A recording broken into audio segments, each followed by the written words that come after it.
4 چیز از من به یادگار بدار و 4 چیز دیگر به یاد دار، تا هنگامی که بر پایه آنها عمل کنی زیان نمیبینی. برترین توانگری ها خردمندی است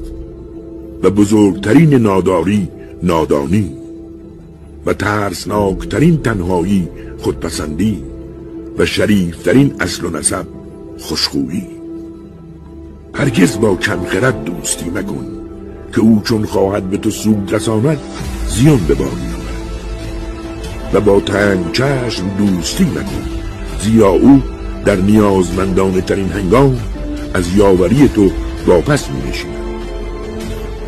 و با تبهکار و فاجر دوستی مکن که تو را به اندک چیزی می‌فروشد، و نیز با دروغگو که چون سراب است،